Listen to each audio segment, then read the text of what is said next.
I decided to do my webcast on a creative tools site that I found called Invention at Play. Um, the age group I'm planning to teach is, ages 7 to 9, where I'd like to incorporate a lot of technology in that type of classroom setting because I feel like the kids, they learn a lot in this day and age with all the technology that's going on, and also just giving them, a different view of how to work out and solve problems and equations. And this site I thought was particularly great because they had actual activities that they could do on their own that weren't too difficult, and solving the answer was just a matter of continuing to try to get the correct answer. So for instance, I'm going to start with this game called the Cloud Dreamer.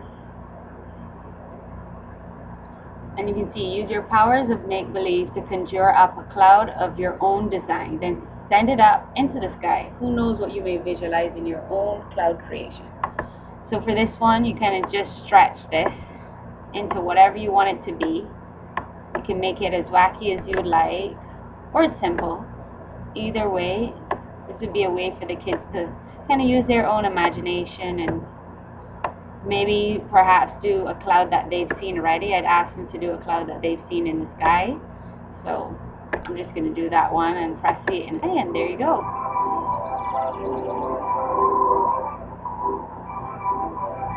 There it is.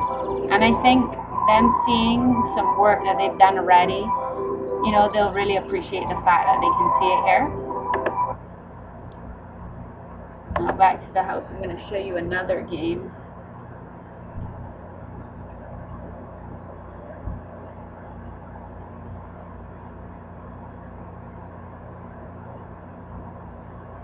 If it will come up, taking long. I think the internet connection is a little weak. Okay, now this one, puzzle blocks, is also a very interesting one, a little harder than the last because you actually have to do a lot of problem solving.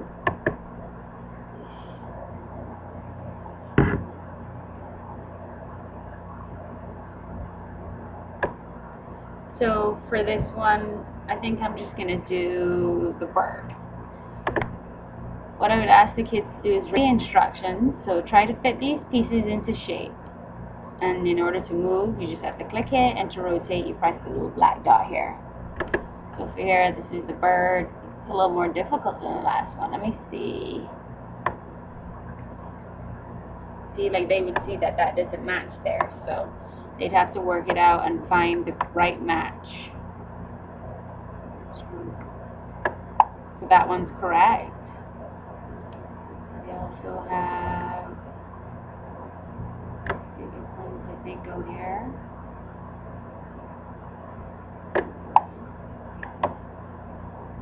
And when it makes that sound, that means that it's in the correct place.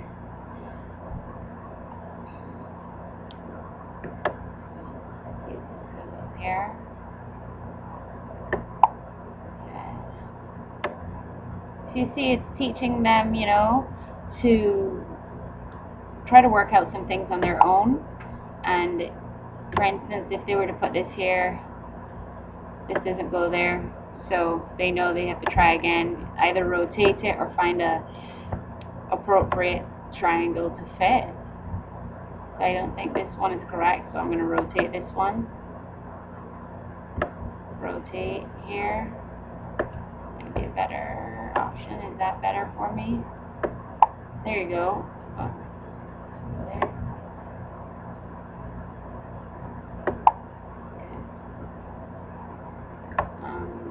This one will go here. This one also needs to be rotated.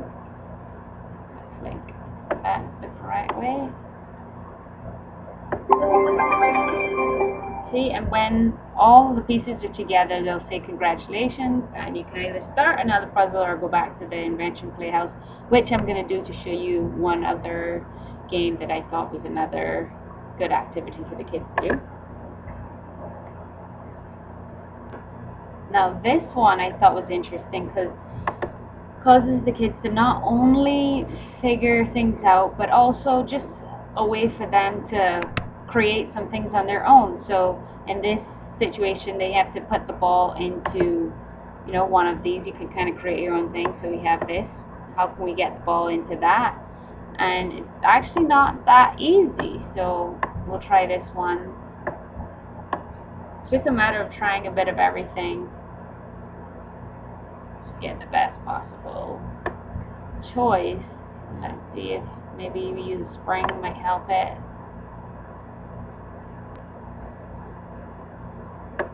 Actually, that might not work. Let's use one of these to funnel it the other way.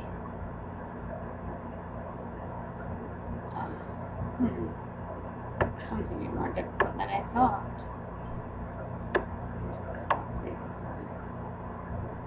So they can try a bit of anything. See, let me see this one. So we release the ball here.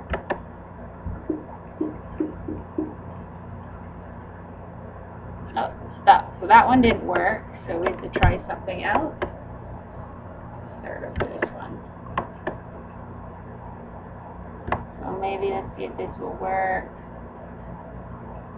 It's usually fun to use that because they like the noise that it makes.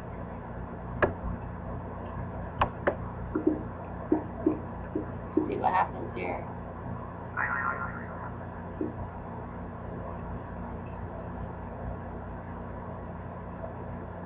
Oh, missed barely. So maybe I need to try something a little different this time.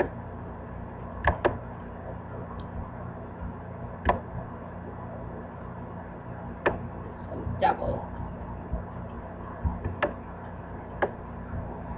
This ball. Let's see what happens here.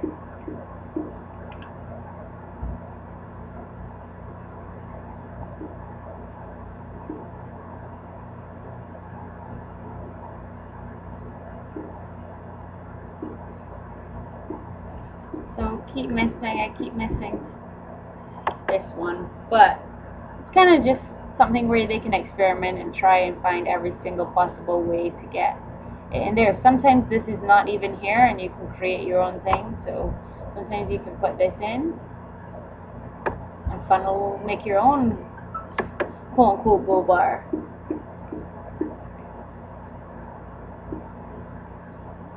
So this is just a good idea for some classroom activities.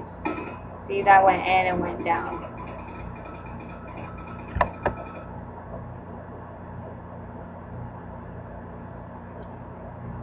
Yeah, so I like this because I think this has the hands-on approach, hands-on learning approach, where the kids can go onto the site, pick what learning activity they would like to do, and also the activities are problem-solving ones where students need to think about the answer and use different methods to solve the answer. I definitely use this in my classroom.